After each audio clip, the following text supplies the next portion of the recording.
India में बहुत सारे राजा हुए हैं, जैसे Chandragupta Maurya, Ashoka, Samudragupta, Akbar, Raja, Raja Hindustani, Bullet Raja. Oh sorry sorry, but seriously बहुत सारे राजा हुए हैं। टू बी अप्रोक्स 140 सिर्फ राजवंश थे, और एस्टिमेट लगाएं तो 6249 के करीब राजा हुए हैं।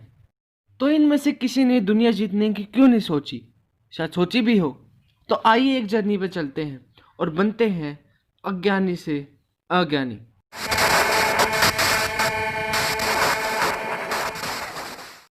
तो एक दिन सोच रहा था मैं शौचालय में कि अगर मैं कहीं का राजा होता तो मैं क्या करता।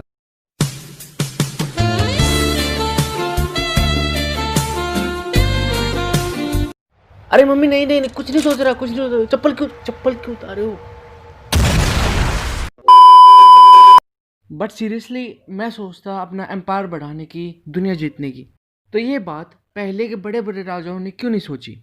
तो देखते हैं उन राजाओं को जिन्होंने ये खुराफात सोची। जब भी हमें कुषाण राजवंश का नाम सुनाई देता है तो हमारे दिमाग में कुछ नहीं आता। या सीरियसली मुझे अपने रिश्तेदारों के नाम तक पता नहीं है। बट कनिष्क, अरे ये वाला नहीं यार, दूसरे वाला, हाँ वो असली फोटो, हाँ। ये कुषाण राजवंश के सबसे पावरफुल राजा थे, जिन्होंने अपने पीक टाइम पे north west China, Turkmenistan, Tajikistan, Kazakhstan, Uzbekistan,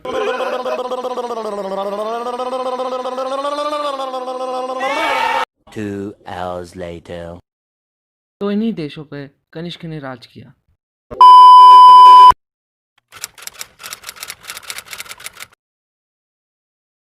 Rajendra Chola south India ही नहीं बल्कि पूरी इंडिया के बेस्ट राजाओं में से एक हैं, और चोल राजवंश गुप्त और मौर्य राजवंश जितना ही उन्नत था।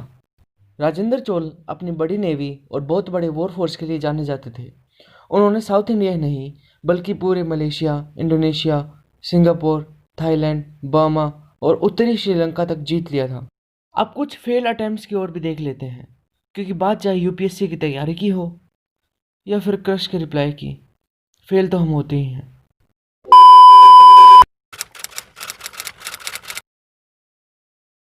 तो पहला नंबर आता है हमारे जाने माने सुल्तान मोहम्मद बिन तुगलक का, जो शायद अपने राज के लिए नहीं बल्कि अपनी बेवकूफ़ी के लिए ज़्यादा फेमस है। तो बात तब की है जब हमारे सुल्तान विश्व विजेता बनना चाहते थे, और उन्होंने अपनी आर्मी 2 साल तक तैयारी में भी लगा दी। अटैक करना था बेबीलोन और पर्शिया पर।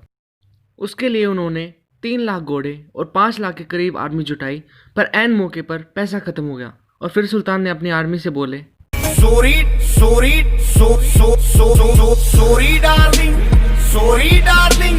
सांझ ने मगनी ले गया, sorry, darling, sorry, darling, sorry, darling.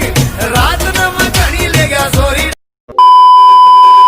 Mohammad बिन तुगलक के जैसे शाहजहां का भी एशिया जीतने का सपना सपना ही रह गया। अफसोस सपना चौधरी ना बन पाया। अब बात करते हैं उन फैक्टर्स की जिनकी वजह से राजाओं जैसे चंद्रगुप्त, अशोक और अकबर ने ये बात क्यों नहीं सोची।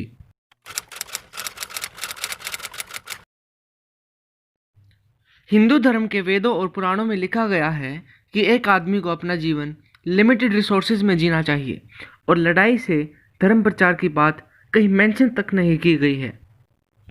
तो हिंदू राजाओं ने इसकी ज़्यादा सोची नहीं, और जब इस्लामिक रूल इंडिया में आया तो वो इतने इकोनॉमिकली एंड सोशली स्टेबल नहीं रह पाए कि वो कोई अटैक कर सके।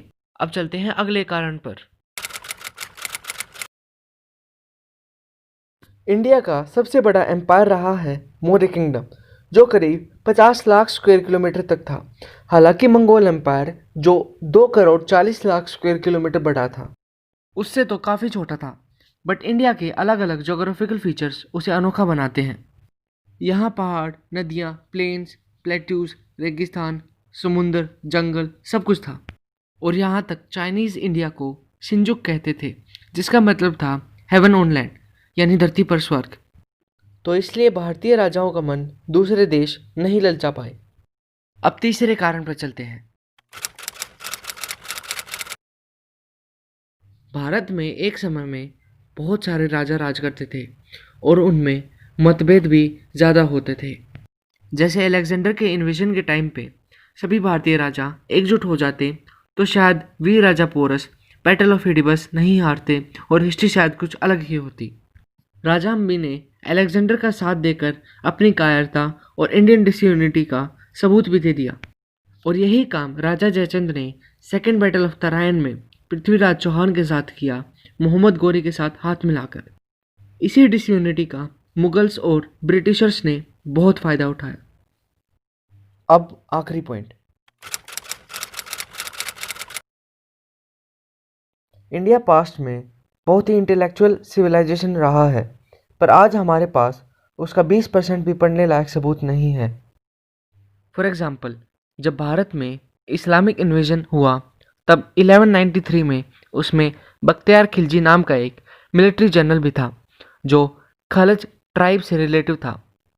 उस बंदे ने वो काम कर दिखाया जो आज सभी स्टूडेंट करना चाहते हैं, किताबें जला दी। कितना सुकून।